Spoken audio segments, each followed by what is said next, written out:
손해사정사와 변호사의 차이.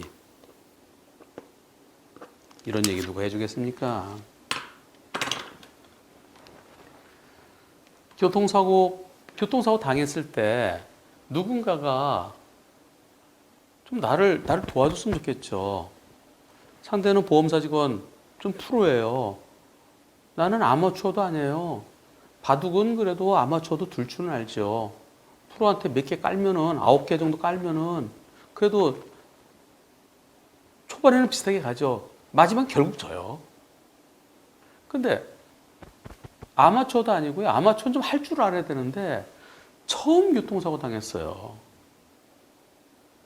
조금 다쳤으면은 그나마 그냥 병원에 며칠 치료받고 통원 치료받고 아유 그래요 나 위자료 얼마 하고 또 앞으로 치료 얼마 받으세요 그래서 뭐 몇십만 원 또는 좀 더 후하게 쳐주면 100만 원 뭐 이런 식으로 해서 그때는 그래도 많이 안 다쳤으니까 다시 회사에 가서 일을 할 수 있습니다. 그런데 입원 기간이 몇 달 돼요. 병원에서 나올 수가 없어요. 못 움직이니까. 다리가 부러졌는데 쪼각쪼각 나갖고 쇠박는 수술하고 나중에 뼈는 붙었다고 그랬는데 무릎이 안 구부러지고 발목이 제대로 이렇게 안 움직여지고 그런 상황이 되면 입원 기간 길어지죠. 또 몸이 제대로 안 움직여지는 게 이게 장애입니다. 일반적으로는 장애라고 그러는데요. 법률적으로는 장해라고 합니다.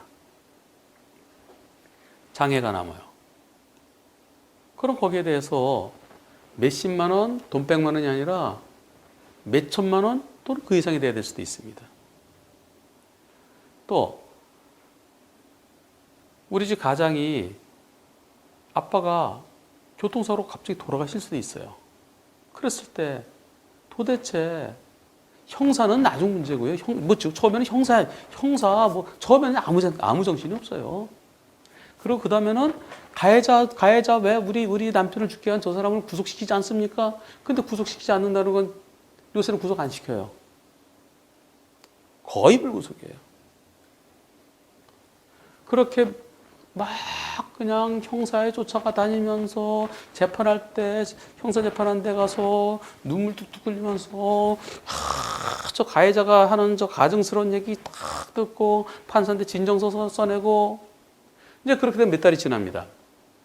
그러고 나면 나 애들하고 먹고 살아야 되는데 애들 학교 보내야 되는데 남편이 돈 벌어둔 것 없네. 퇴직금도 몇 푼 안 되네. 얼마 전에 퇴직금 정산해서 받을 것도 없네. 그럼 결국 민사로 가게 됩니다. 손해배상이죠. 종합보험에 들어있으면 모든 것은 보험사를 상대로 합니다. 그런데 보험사를 상대로 하는데 보험사 직원들은 뭐 어려운 얘기를 막 해요. 네, 일시 수입에다가 여기에 라이프 이니시게이스를 적용해서 생계비 3분의 1 뭐 조금 막 얘기를 합니다. 무슨 말인지 모르겠어요. L 개수 막 그런 얘기하는데 L 개수가 뭐냐고 L이 뭐예요? 이거 라이프 니치예요. 뭐 이러는데 어떻게 계산하는지 몰라요. 그래서 얼마입니다. 왜 이것밖에 안 돼요? 네, 제가 계산 다 했어요. 네, 법적으로 계산된 게 그거예요. 근데 이게 맞는지 안 맞는지 모릅니다. 그래서 처음이니까 좀 어디 가서 좀 찾게 되지. 옛날에 찾을 데도 없었어요. 지금은 인터넷이 있기 때문에 인터넷에서 뒤집니다. 교통사고, 손해배상,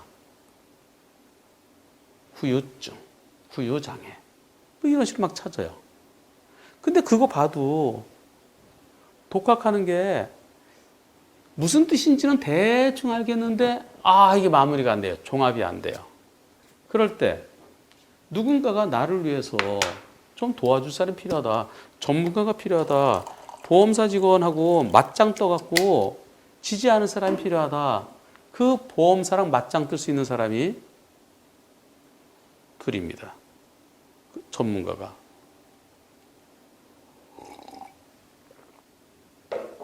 하나는 손해사정사. 보통 손사라고 그래요. 손사. 솜사탕이 아닙니다. 손사. 손해사정사를 줄여 손사. 옛날엔 손해사정인이라고 그랬어요. 지금은 손해사정사라고 합니다. 그리고 변호사. 둘. 이 양쪽이 교통사고 피해자를 도와줄 수 있는 전문가입니다. 무슨 차이가 있나요? 예전에는 손해사정사가 더 많이 알았어요. 변호사보다. 손해사정사는 누가 하느냐? 보험사에서 근무하다 나온 분들이 손해사정사 자격을 가진 분들이 거의 대부분 손해사정사 자격을 갖고 있습니다. 뭐 1종, 뭐 3종 그러면서요. 그러면서 보험사에서 근무하다 나오신 분들이 손해사정사로 근무하면서 그래서 피해자를 대신해서 저 보험사가 제시하는 액수들이 계산식이 맞나 틀리나 그거 확인해 주는 겁니다. 그러면서 피해자를 대신해서 이 피해자에 대해서 손해액이 얼마입니다 라고 쉽게 얘기하면은 견적서 뽑아주는 거예요. 견적서를 좀 상세하게 뽑아줍니다. 보험약관에 의하면 이렇게 해서 얼마가 됩니다. 법원 기준으로 하면 이렇게 해서 얼마가 됩니다. 그런데 과실이 몇 % 정도로 여겨집니다. 그래서 과실을 얼마 적용하면 그럼 얼마 정도가 됩니다. 라고 희망사항을 쓰는 겁니다. 거기까지예요. 더 이상은 보험사랑 밀당을 할 수가 없습니다. 보험사랑 협상을 못해요. 예외적으로 보험사에서 이 손해사정서가 이게 자세한 견적서가 그러니까 문제풀이에요. 수학 문제를 쭉 풀어서 그래서 이렇다라고 한 뭐 1, 20페이지 되는 책을 만들어 줍니다. 근데 거기서 이거는 뭘 이렇게 한 겁니까? 이 자료가 부족합니다. 이 자료를 좀 보완하세요. 이거는 좀 뭔가가 앞뒤가 안 맞는 것 같은데요. 그렇게 자료 요청이 들어오면 그때는 자료 요청을 할 수 있고 자료 요청과 관련해서는 보험사 직원하고 서로 연락을 할 수 있습니다. 그 내용에 대해서. 근데 더 달라? 왜 이것밖에 안 주느냐? 더 내놓으라 소리를 못 해요. 그렇게 되면 그것은 변호사법 위반입니다. 그래서 예전에 많이 문제됐었어요. 그래서 옛날에는 금감원의 민원이 많았었습니다. 손해사정사들이 손해사정서를 써줬어요. 예를 들어서 손해액이 2억이다. 근데 보험사에서 1억 원 이상 못 준다는 거예요. 그러면 의뢰인한테 피해자나 그 가족한테 민원 넣으라. 금감원에. 금감원에 민원 넣으면 보험사에서 무진장 싫어해요. 도대체 피해자 관리를 어떻게 했길래 민원이 들어왔느냐. 금감원에 민원이 많이 들어오면은 많이 들어온 보험사는 나중에 찍혀갖고 그 다음에 가서 감독 기관이잖아요. 나중에 감사할 때 페널티, 벌점이 많은 거예요. 그러니까 민원 들어오면 빨리 민원을 갖다가 빨리 해결해야 돼요. 민원이 취하되도록 해야 돼요. 그래서 2000년대 초반까지만 해도 보험사 직원들이 교통사고 관련해서요. 다른 데 생명보험은 신경도 안 써요. 교통사고 관련해서 금감원에 민원 들어오면 제일 무서워했어요. 그러니까 더 줄게. 금감원에 민원 넣는 것을 손해사정인들이 옆에서 코치를 했었습니다. 그리고 그 당시는 교통사고에 대해 제대로 하는 변호사분들이 솔직히 없었어요. 90년대. 90년대까지만 해도 2000년대까지만 없었어요. 물론 특정 몇몇 분들이 계셨죠. 그분이 교통사고를 잘하는 게 아니라 밑에 유능한 직원들이 있었습니다. 유능한 직원이 뭡니까? 돌아다니면서 큰 사건 물어오는 거. 외근 사무장들. 물어오면 내근 사무장이 쓰고 변호사는 까지 가방만 들고 왔다 갔다 하고. 그분들은 진짜 대단했어요. 나중에 검찰에서 수사해갖고 문제들 대고 그랬었죠. 옛날엔 그런 식으로 진행됐었습니다. 그래서 모르면은 그냥 보험사 준다는 대로 받고, 아니면 손해상사 도움을 받아갖고 좀 더 받고, 아니면은 돌아다니는 사무장한테 맡겨서 조금 더 받고, 제대로 받는 것도 아니에요. 왜냐하면은 그 변호사분들이 전문성이 떨어져요. 그러니까 더 받을 수 있는데 더 못 받아가더라고요. 제가 보험사 측 버스공제조합 고문 변호사를 1995년부터 2000년까지 한 5, 6년 했어요. 그때 소송하다 보니까 참 한심한 거예요. 그리고 그 피해자들이 불쌍한 거예요. 왜 저것밖에 못 받아가지? 더 받아갈 수 있는데 왜 나한테 맨날 지지? 이게 저는 내용을 사건을 알고 가고요. 준비해 갖고 가고요. 상대편 변호사는요. 내용이 뭔지도 몰라요. 사건 번호만 들고 와서 그냥 판사가 알아서 하면 네. 또는 어떤 변호사는 그렇게 많이 하지 않는 변호사님은요. 막 판사한테 막 덤벼요. 그 판사랑 싸워요. 판사랑 싸우면 결과 좋겠습니까? 그래서 안타까운 마음에 내가 그래도 한 5, 6년 동안 했던 이 노하우 이걸로 저 불쌍한 피해자들을 위해서 뭔가를 만들어주자. 그게 바로 스스로닷컴입니다. 99년도에 언젠가 내가 한번 이런 거 만들고 싶다. 인터넷에. 그랬다가 2000년 4월 1일 날 첫 사업을 푼 게 그게 스스로닷컴이에요. 그리고 지금 만 20년 왔습니다. 제가 나타난 이후 많이 변했습니다. 우선 물이 맑아졌어요. 돌아다니는 사무장들이 발붙일 데가 없어요. 또 손해사정사분들도 이제는 옛날하고 달라졌어요. 왜냐하면 피해자 본인이나 피해자 가족이 알잖아요. 한문철 변호사가 다 알려줬잖아요. 스스로닷컴에. 초등학교 1학년 때 옛날에 애들이 어떤 어떤 대궐이 있으면 대궐에 꽃이 이뻐요. 그러니까 담택이 이렇게 올라가고 막 꽃 구경하면 할아버지 이놈식 그러면서 애들이 막 도망가고 그랬었는데 어느 날 할아버지가 얘들아 들어와서 놀아라, 뛰어놀아라. 그 꽃대궐에서 애들을 뛰어놀게 했던 저는 그 생각이 나는 거예요. 그래서 불쌍한 교통사고 피해자들을 위해서 뭔가를 만들어주자. 내가 알고 있는 거 다 끄집어내서 만들자. 그리고 나 이제 변호사 그만해야 되겠다. 힘들어서 안 되겠다. 인터넷에 제대로 된 거 만들어서 10,000원씩 받자. 1년에 연회비 10,000원씩 받자. 그럼 1년에 100만 건의 교통사고 일어난다. 그럼 100억 아니냐. 근데 아니 사위가 다쳤으면 장인도 궁금할 거고 처남도 궁금할 거고 친구도 궁금할 거고 그럼 최대 5명까지 올 수 있다. 그럼 1년에 500억이다. 그러나 줄이자. 5분의 1로 줄이자. 1년에 100억이다. 이렇게 생각하니까요. 잠이 안 와요. 하루에 16시간씩 일했습니다. 미친 듯이 일했습니다. 그렇게 해서 만들어진 게 처음엔 유료화 시키려고 했었어요. 근데 유료화 이제 1월 1일부터 유료화하겠습니다. 2001년 1월 1일부터는 유료화로 전환됩니다. 그렇게 제가 계속 했었어요. 근데 제가 그걸 포기했죠. 유료화를 포기하고 지금까지 오고 있는데요. 나중에 또 기회가 있으면 또 왜 그렇게 됐는지 설명드리겠습니다. 그런데 손해사정사와 외근 사무장을 다른 말로는 영어로는 브로커라고 합니다. 브로커 변호사. 그런 경우는 사건을 가져온 변호사 혼자서는 사건이 안 와요. 널리 알려져서 사건이 옵니다.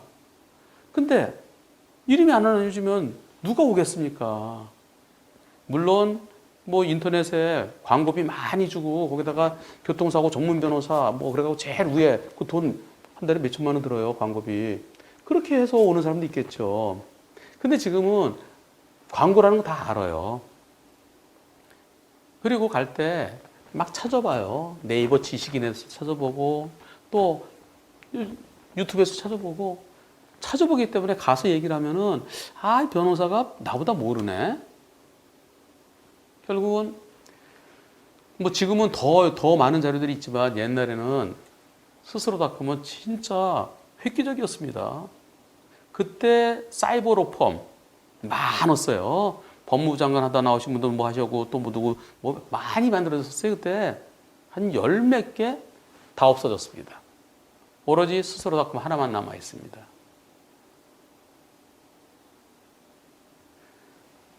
저는 계속해서 점점 더 커졌죠.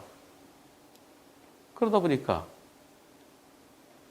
손해사정사와 그 외근 사무장 그 사무실은 점점 더 그런 쪽은 약해지는 겁니다.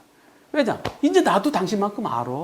나 한 변호사가 해준 거 그거 보고 나 기본적인 거 알고 그리고 또 질문하니까 한 변호사 또 답변도 다 해주고 나 이제 알아. 근데 당신 나보다 모르네? 그 변호사한테 맡겼는데 변호사 몰라갖고 같이 변호사님 저 스스로 한번 들어가 보세요. 그러면 둘이 같이 찾아갖고 재판 진행하고 막 그랬어요. 그런 사건도 있었어요. 자, 그렇다면 그러면 그분들의 그 모든 게 다 저한테 왔을까요? 아닙니다. 저한테 안 와요. 험한 산에 얼마 전에도 산에 못 올라가서 길이 없었어요. 어느 날 가보니까 거기에 등산로가 만들어져 있어요. 그 등산로 누가 만들어놨을까? 고맙다는 생각해 본 분 계신가요? 그냥 이제 길이 있네? 제가 만들어놨습니다. 교통사고 관련해서 옛날에는 볼모제였어요. 예. 그런데 거기서 개인도 할 수 있다. 스스로 할 수 있다. 다 내 자료 줄게. 그래서 스스로닷컴입니다. 웬만한 건 스스로 다 하세요. 제가 다 해드릴 테니까요. 그래서 저를 원망하는 분들이 참 많았습니다. 손해사정사분들도 저를 원망했고요. 또 외근 사무장분들도 저를 원망했습니다. 한 변호사만 안 나왔으면은 우리가 계속 생활하는데 지장이 없었는데 당신 때문에 참 제가 몹쓸 짓 한 것 같아요. 숟가락으로 밥을 푸던 숟가락으로 밥알기가 몇 개 안 남게 됐고 나중엔 그걸 풀 게 없어졌으니까요. 그래도 아직까지도 손해사정사분들은 계십니다. 왜냐? 손해사정사의 역할이 있기 때문입니다. 부록하는 이제는 변호사 사무실에 부록하는 발을 디딜 틈이 없습니다. 소송을 갈 때는 신중하거든요. 신중하고 알아보는데 부록화 마력 현혹된다? 그것은 뭐랑 똑같냐? 암 수술을 받아야 돼요. 지금 당장 암 수술을 안 받으면은 그러면 사망으로 이어질지도 몰라요. 그런데 국립암센터에서 이제 수술 받으려고 이제 날짜 이제 예약하라고 이렇게 와 있는데 누가 와서 저기요 지리산에 가면 지리산 거기 그 약순물 먹으면은 암 난 사람이 있어. 거기 많이 났어. 아이고 약순물 그 옆에 아주 용한 그 어떤 그 선생님이 계신데 그 선생님이 약순물에다가 약초를 해갖고 뭐 하면은 암 환자 뭐 몇 명 다 났어. 아이고 암 사기 이제 곧 죽을라 기다리는 사람들 다 지금 폴로 날아다녀. 그러면서 꼬셔갖고 데려갖고 지리산에 가서 물 먹다가 죽게 하는 거랑 똑같습니다. 본인 선택이에요. 혹 하면은 가는 겁니다. 뿌록카들은 그렇게 암 환자 수술에 되는 암 환자를 지리산 물과 지리산 약초로 낫게 한다 그랬고 데려가는 겁니다. 하나씩 꼬셔서 데려가는 거죠. 거기에 꼬셔서 가는 사람들은 나중에 후회하는 거고요. 그래서 뿌록카는 이제는 교통사고 분야에 있어서 뿌록카는 이제는 거의 정리가 됐다고 보여집니다. 그래서 2003년도인가 4년도인가 대법원 사법개혁위원회에서 교통사고 분야 뿌록카를 없앤 사람 한문철 변호사. 그래서 그 리포트도 올라가고 그랬어요. 기자들이 저한테 얘기해줘서 압니다. 사법개혁 중에 제가 일부 역할을 한 거예요. 자화자찬하죠, 제가. 그러면 손해사정사는 할 일이 있습니다. 손해사정사 변호사를, 손해사정사는 보험사랑 어느 정도 협상을 할 수 있지만 그런 손해사정사 그게 끝이에요.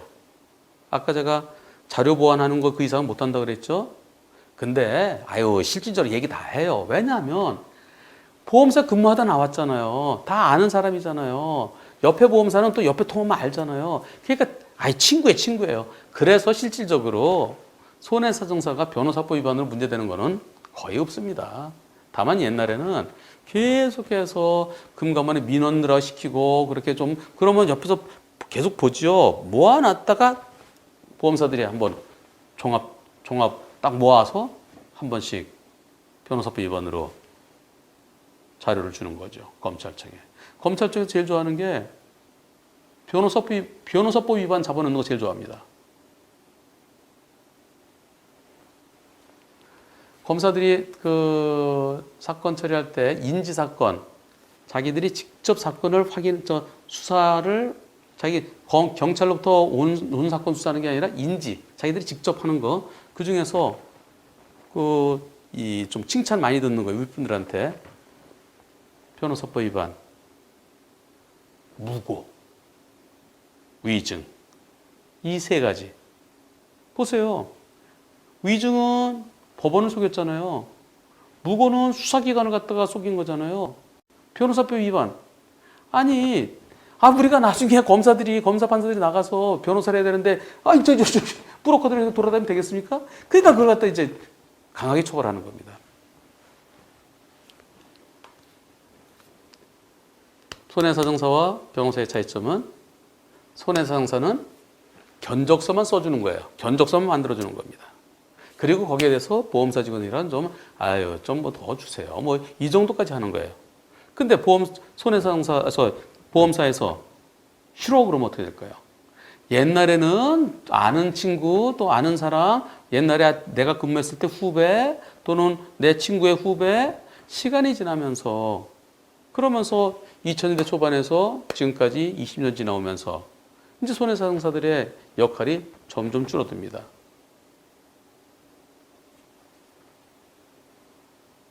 피해자들도 알 만큼 아니까. 그래서 보험사는 직접 얘기하는 거예요. 근데 끝까지 안 되면 어떻게 될까요? 이만큼인데 보험사 요만큼밖에 안 된다 그러면 그럼 마지막이 금감원 민원이 아닙니다. 금감원 민원 넣으면 아까도 얘기 나왔었는데 금감원 민원 넣으면 옛날에 뜨거워 하면서 더 죽겠는데 지금은요. 금감원에서 그래? 금감원 민원을 한 방에 무력화시키는 게 뭔지 아십니까? 보험사가 먼저 소송 거는 거예요. 금감원에서 조정 결정해 주죠. 그래서 거기에 얼마인가요? 한 달인가요? 옛날에 한 달이었었는데 한 달 동안 그냥 이해하지 않고 끝나면 그것으로 완전히 끝나요. 근데 어느 한쪽에서 이해해서 소송 걸면은 금감원에 이만큼 소리 듣고 다 휴지 조각됩니다. 근데 여기까지 진행된 다음에 소송 가도 되고요. 그렇지 않고 진행되기 전에 곧바로 소송 가도 그러면 금감원 민원은 그 순간 딱 없던 게 되는 겁니다. 보험사에서 어떤 소송을 걸까요? 줄 거 없다. 채무 부존재 확인해서 또는 당신 왜 자꾸 2억 원 달라고 그래? 1억 원 이상 줄 게 없다라는 조정 신청을 합니다.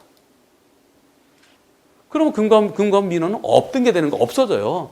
그래서 보험사에서 2000년대 중반부터는 먼저 소송을 겁니다.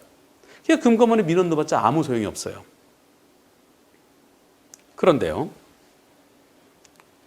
그래서 제대로 끝까지 가려면 소송을 해야 돼요. 소송은 둘 중에 하나입니다. 나홀로 소송이든지 변호사의 도움을 받든지. 나홀로 소송, 다음에 언제 말씀드리겠습니다만 나홀로 소송 정말 바보 같은 짓입니다. 제가 나홀로 소송 하라고 그러죠. 말로는 조그만 건 해도 돼요. 큰 사건은요. 나홀로 소송할 때 한 방에 훅 갑니다. 변호사 비용 아끼려고 나홀로 소송하다가 과실 10%, 20% 순식간에 없어지고요. 그리고 판사 앞에서 말 한마디 잘못하면 몇 천만 원 훅 날아갑니다. 그래서 경험이 필요한 거예요. 노련하면은 딱 어떠한 돌발 상황에 대응을 할 수 있죠.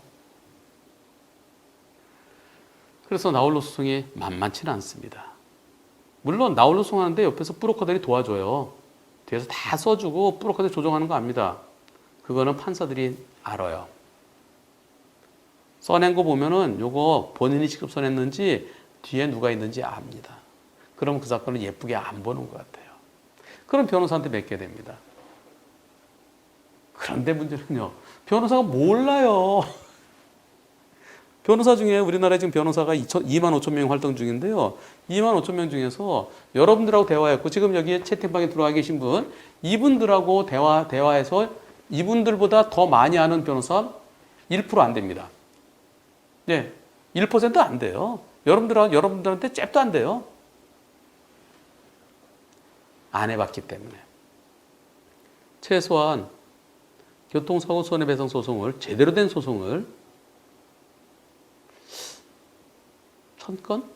1000건은 아니더라도 한 500건 이상은 해봐야 그래야 뭘 알아요.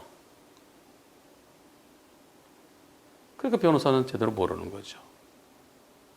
그래서 손해사정사가 나은지 손해사정사가 더 많이 아는데 이 사람은 한계가 있고 턱걸이에서 쭉 해갖고 100원인데 내가 가면은 한 60원이나 70원밖에 안 준다 그러고 손해사정사 가면은 한 80원이나 뭐 그 정도 준다 그러고 좀 아는 변호사 가면은 한 90원 가까이 준다 그러고 근데 원래는 100원이에요. 100원이 아니라 105원짜리예요.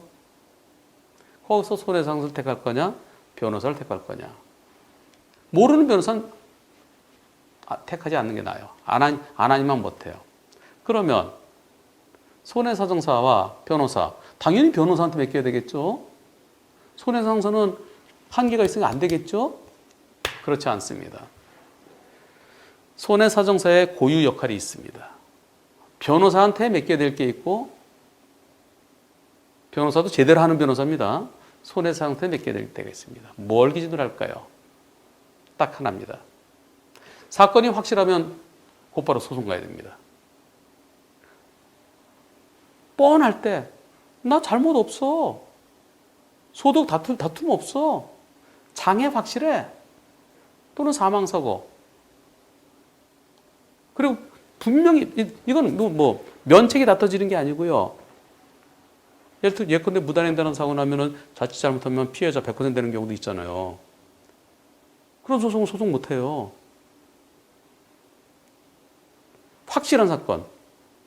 사망사고이면서 그러면서 과실이 별로 없는 그런 사건들은 소송으로 가야 됩니다. 물론 보험사가 소송에서 인정되는 만큼 다 준다고 소송할 필요 없죠. 소송 비용 가면서 비용 감안해서 소송에서 100원인데 보험사에서 뭐 90 몇 원 준다 그러면 그럼 소송할 필요 없죠. 근데 그게 차이가 100원짜리인데 보험사에서 막 가서 막 그냥 싸워도 80원밖에 안 준다. 그럼 20원 차이가 1억이면 2천만 원, 10억이면 2억 원. 그 차이가 크면은 그럴 때는 소송을 선택해야 될 때도 있는 겁니다. 그런데 소송 못할 때가 있어요. 저한테 오셨는데 제가 소송 못한다고 할 때가 있습니다. 제가 소송 못한다고 할 때는 그때는 손해사정사한테 가야 됩니다. 이상하죠? 한 변호사한테 왔는데 이건 소송 못합니다. 어떤 때 소송 못할까요? 두 가지입니다. 하나는 이거 잘못하면 100대 0 되면 어떡하지? 즉 우리 피해자가 100% 되면 어떡하지? 그걸 면책이라고 그래요. 보험사에 책임이 없는 면책 되면 어떡하지? 그게 고민스러운 사건은 소송하면 안 됩니다. 보험사 다만 얼마 준다 그랬는데 소송에서 빵 되면 어떻게 해요? 빵 될 가능성이 있을 때는 절대 소송하면 안 돼요. 둘째, 장애가 남을지 안 남을지 불투명한 거. 장애가 인정될 것 같기도 하고 인정 안 될 것 같기도 한데 또는 장애가 인정되더라도 죽을 때까지 계속되는 영구장애일까 아니면 한시장애, 일시적으로 한시 한 2, 3년일까. 그게 고민되는 사건들. 장애가 남을지 안 남을지. 장애는 주로 어디 남냐면은 구부러진 데 남습니다. 구부러진 데 관절이에요. 손목, 수관절, 주관절, 견관절, 그 다음에 고관절 그다음에 무릎, 실관절, 그다음에 발목, 족관절. 구부러지는, 또 구부러지는 또 있어요. 이런 데하고 진짜 장애가 크게 남는 데 있어요. 어디가 구부러지나요? 목. 이거 목 잘못되면 이건 차렷돼요. 또 허리 잘못되면 하반신 마비예요. 하반신 마비까지는 아니지만은 허리에 핀 박는 수술하면은 그럼 영구장애 남죠. 그런데 그게 아니고 무릎에 인대 재건술을 했는데 십자인대, 전방인대, 후방 십자인대 있어요. 측부인대는 장애 안 남아요. 거의 안 남아요. 근데 이게 흔들림이 무릎이 이렇게 흔들림이 이게 동요 검사를 했는데 시원치 않다. A 병원이랑 B 병원은 다르다. 그런 경우는 장애를 예상하고 했다가 장애 안 나오면은 소송 비용 못 건져요. 보험사에서 뭐 1시 한 5년 전 5년 전으로 합의합시다라고 했는데 뭐야 1시 5년이야 영구 장애지 하고 소송했는데 장애가 1시 3년 나오면 망하는 겁니다. 그래서 장애가 불확실할 때 그럴 때는 손해사상사의 도움이 필요합니다.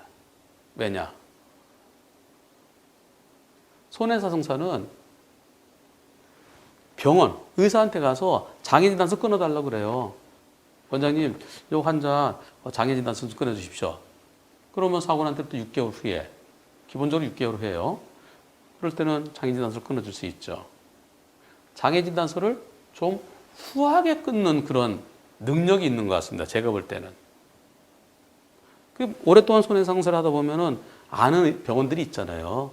아는 병원에 또 돌아다니다 보면은 그 병원에 오랫동안 입원해 있던 그 환자들, 그 병원의 사무장이 또 손해상사 소개시켜주고 그러죠. 그런 손해상사는 좀 장애를 후하게 끊습니다. 30% 영구장애. 제가 볼 때는 30%가 아니라요. 장애가 한 10%의 영구장애 나올 가능성도 있지만 10%에 한 3년 그 정도로 보일 때가 있어요. 이만큼 나올 수도 있고 이만큼 될 수도 있어요. 그럴 때 손해사상사는 30% 영구장애 장애진단서를 첨부해갖고 딱 계산해갖고 청구합니다. 그럼 보험사에서 30%도 많은데 15% 영구장애 콜? 오케이? 콜. 그게 더 안전해요. 또는 이거 영구장애라고 주장하시는데 그냥 한시 10년으로 그냥 합의합시다. 그렇게 장애가 나올지 안 나올지, 영구일지 한시일지, 장애가 높을지 낮을지 그게 불분명할 때, 그럴 때는 손해상사가 도움됩니다. 왜냐하면요. 물론 변호사들도 손해사정자처럼 보험사에다가 딱 그냥 개인적으로 받아온 장애진단서 제출하면서 자 이만큼 줘. 너무 안 돼. 그러면 조금 좀 조절해서 좀 그러면 얼마 줘. 막 그렇게 하는 그런 사무실도 있어요. 저는 어떻게 할까요? 저는 그렇게 안 합니다. 저는 간을 본다 그러죠. 딱 자료 제출하고 개인적으로 받은 장애진단서 때 자 얼마 줘. 이런 거 안 합니다. 저는 제가 판단해서 오케이. 이건 절대 지지 안 해. 가자. 곧바로 소송 갑니다. 곧바로 소송 갈 때 그걸 설명할 때는 어떻게 얘기하냐면 지금 저 뒤에 카메라 렌즈가 저를 비추고 있습니다. 저를 찍고 있습니다. 저 렌즈까지 여기서 한 5m 될까요? 예, 한 5m. 여기서 활을 쏩니다. 활을 쫙 해서 제가 쏘면 좀 몇 점 나올까요? 저는 10점 나와요. 아니면 9점이에요. 근데 보험사에서는 7점만 주겠다는 겁니다. 개인한테는 6점 주겠다고 그러고요. 좀 싸우니까 이제 7점까지 올라왔어요. 저는 10점. 나쁘면 9점? 10점 자신이 있을 때. 근데 제가 활을 쏘지 말아야 될 때가 있습니다. 바람이 막 불어요. 활을 딱 들었는데 바람이 막 부는 거예요. 그건 어떻게 되겠습니까? 날아다 활이 다른 데로 날아갈 수도 있죠. 또는 관역에 종이가 떨어져 나올 수도 있죠. 그럼 제가 쐈는데 헛방이 나올 수도 있는 거예요. 그러나 헛방이 되면은 그건 빵점입니다. 보험사에서 6원 정도 주겠다는데 그럴 때 10원 받기 위해서 10점 받기 위해서 쐈다가 그럴 때 손해상사분들은 아유 10점으로 쳐줘. 절대 안 주죠. 아이 그럼 한 7점이나 8점 쳐줘. 그래서 그게 통합니다. 그런데요. 그거는 화를 딱 들고 야 이거 소송 가면은 이거 10점 나오잖아. 아 이거 그냥 나한테 8점 주라. 에이. 오케이? 그래서 끝나요. 근데 저는 활 들고 상대편한테 얼마 줘 이걸 안 해요. 전 쏩니다. 그냥 쏴요. 활 들었으면 쏩니다. 쏘면 10점 아니면 9점이에요.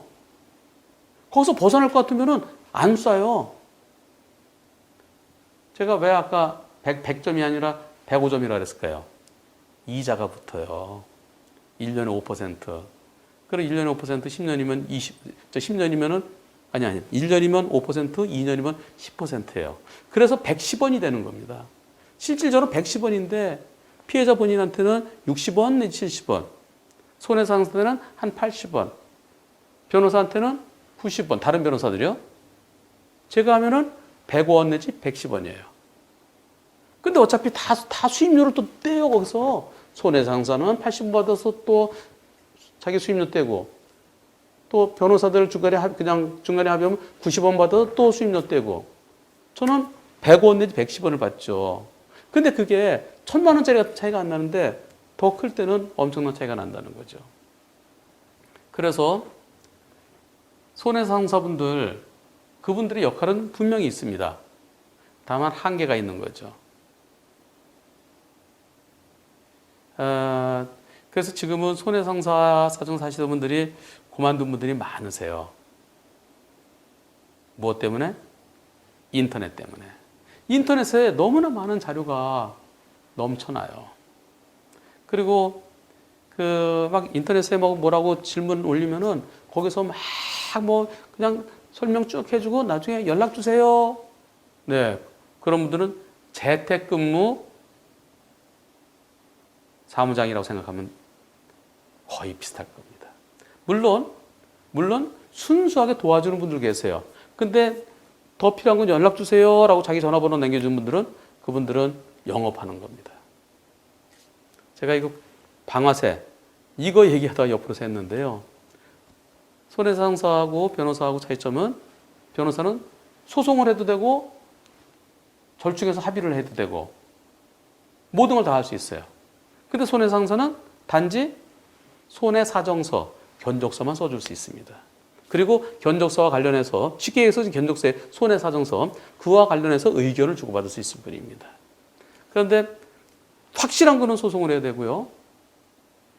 확실치 않은 것은 오히려 손해사정사의 도움이 더 효과적일 수 있습니다.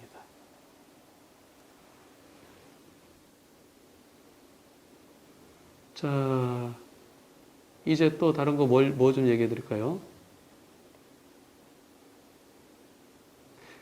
그래서요, 저는요, 제가 개인이 혼자 할 수 있도록 자료를 많이 오픈했잖아요. 그리고 지금은 저한테 소송 몇 개 달라고 그러더라도 제가 골라서 합니다. 꼭 필요한 액수로 하는 게 아니고요. 꼭 필요한. 제가 안 하고 다른 변호사한테 가도 별 차이 없는 거는 그냥 제가 그냥 알아서 하시라고 합니다. 그리고 웬만한 건 제가 스스로닷컴에서 답변 드리고 그냥 그대로 합의하세요. 아유 거기 수임료 빼고 나면 오히려 그게 그냥 합의하시는 게 나아요. 그리고 저한테 어떤 분은 100번 주고받는 경우가 있어요. 그럼 그분은요 보험사 직원을 달달달 볶아요. 보험사 직원이 꼼짝 못해요. 그리고 한문철 변호사한테 지금 저 계속 코치받는 거 알아요. 여차하면 한 변호사한테 가서 소송할 거 뻔히 알아요. 그러니까 알아서 주겠다 그러는 거예요. 그럼 여기까지 올라와요. 네, 합의하십시오. 거기가 끝입니다. 그런 경우가 일주일에 10건 올라오면은 4건은 그런 사건이에요. 6건은 가해자 측에서 올라온 사건이고요. 그럼 뭐 먹고 사냐고요? 그래. 그래도 또 제 도움이 꼭 필요한 분들이 그런 분들이 계십니다. 그래서 여기저기 다 얘기 들어봤지만은 그래도 역시 저는 한 변호사님께서 제 사건을 도와주십시오 하는 분들이 계십니다. 자, 그리고 이제 또 하나요. 오늘 소개하려고 했었는데요. 한 변호사 좀 건방지죠? 엄청 건방져요, 제가요.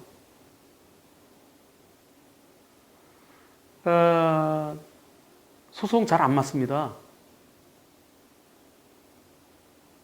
어떤 경우는 1시간 이상 상담하고서도요, 제가 아니다 싶으면, 자, 제가 오늘 여기까지 이해되셨죠? 네, 그냥 가시라고 합니다.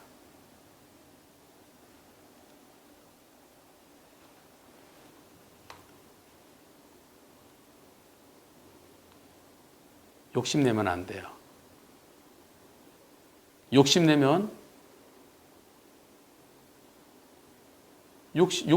뭐래죠? 욕심은 죄를 낳고 죄는 죽음에 이릅니다. 뭐 이런 말씀 있잖아요. 뭐 성경 구절에 그런 게 있어요. 욕심은 죄를 낳고 죄는 죽음에 이른다. 그래서 저는 욕심을 안 부려요. 욕심 부리면 망하는 겁니다. 여태까지 쌓아왔던 20몇 년 동안에 나름대로의 제 위치가 있어요. 근데 그게 제가 욕심 부리는 순간, 욕심 부리면 판단이 흐려집니다. 한 단계 물러서서 봐야 돼요. 그래서 아직까지 제가 진행했던 6,000건 사건 중에 사무실에 앞에 와서 피켓 들고 서 있는 분들은 한 분도 없습니다. 가끔 그러잖아요. 변호사 사무실 앞에 와서 피켓 들고 서 있잖아요. 침묵 시위하잖아요. 물론 한 2건 정도는 사무실에서 좀 시끄럽게 한 분들이 있었어요. 10몇 년 전에 한 분, 그 사건은 무진장 소송을 잘했거든요. 근데 와서 트집을 잡는 데는 와, 소송 결과 무진장 좋아요. 근데 와서 막 트집을 잡아요. 말도 안 되는 트집을 잡아요. 환장하겠더라고요. 그런 적이 한 번 있었고요. 생각하니 또 생각나는 게 있네. 한 두세 건 정도, 네, 고동을 치른 적이 있습니다. 특히 또 한 번은 진짜 불쌍해서 제가 그냥 소송해줬어요. 수임자 안 받고 도와줬어요. 근데 보따리 내놓으라 그래갖고 정말 고생했습니다. 와. 그리고 변호사 등쳐먹는 사람도 있습니다. 저도 당해봤어요. 지금은 관상을 보는 겁니다. 저 사람이 요렇게 생긴 사람이 지난번에 그러던데 하면서, 그래서 솔직히 저 사무실에서는 소송 하러 오시는 분들에 대해서는 관상 봅니다. 그리고 느낌이 안 좋잖아요? 그 사건 안 합니다. 딱 느낌이 안 좋을 때가 있어요. 들어올 때 느낌이 안 좋아요. 그럼 한 5분 정도 이제 딱 분위기를 보죠. 그리고 한 10분 정도 됐을 때 아니다 싶으면 그냥 가라고 합니다. 아무리 큰 사건도. 그 사건 맡으면은 그 사건 때문에 나머지 사건을 제대로 진행 못해요.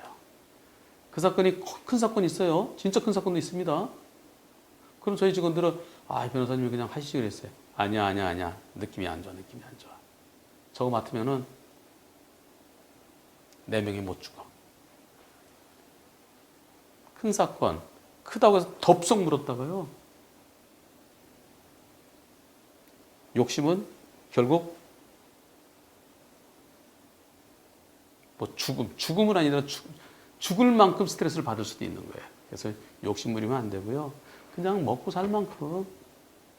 좀 더 들어오면은 직원들 보너스 좀 주고, 좀 덜 들어오면은 집에 생활비에 그냥 요번 달은 없어. 좀 더 들어오면 좀 더 주고, 그렇게 사는 겁니다. 욕심 부리면 하루하루가 피곤해요. 제가 6시 반에 약속이 있어서요. 6시 반에 약속 있는데요. 제가 영상 하나 보여드리고 일어나겠습니다. 오늘 제가 PD들 편하라고 일부러 제가 이렇게 근데 오늘 그래도 2개 했어요. 아까 자부담금 받을 수 있느냐 없느냐. 2번째, 손해배상사와 변호사의 차이점. 그리고 은근히 한 변호사가 여태까지 걸어온 길 중에 일부를 말씀드렸습니다. 제가 여태까지 쭉 언론사 인터뷰할 때 꼭 물어보는 것들이 몇 개 있어요. 네, 그런 거 그냥 연관된 거 나올 때 설명드렸어요. 그냥은 말씀 안 드려요.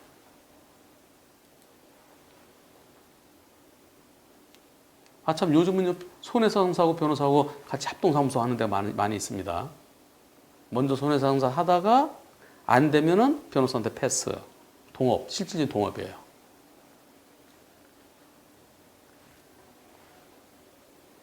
변호사는 누군가와 동업하면 안 됩니다. 변호사법 위반이에요. 변호사가 자기가 직원들한테 월급을 줘야지 사건을 갖고 왔다 해서 그 사람하고 얼마씩 나누는 거 그 자체가 변호사법 위반이에요. 그런 변호사들 많아요. 옛날에 20%씩 줬는데요. 그게 30%로 올라가고 지금 반반 한대요. 또는 브로커가 변호사를 고용한데도 가끔 있습니다. 문제되면은 처벌 대상이에요. 왜냐하면 변호사가 이제 힘들어요. 변호사 업계 자체가 힘듭니다. 너무 많은 얘기를 해주나요?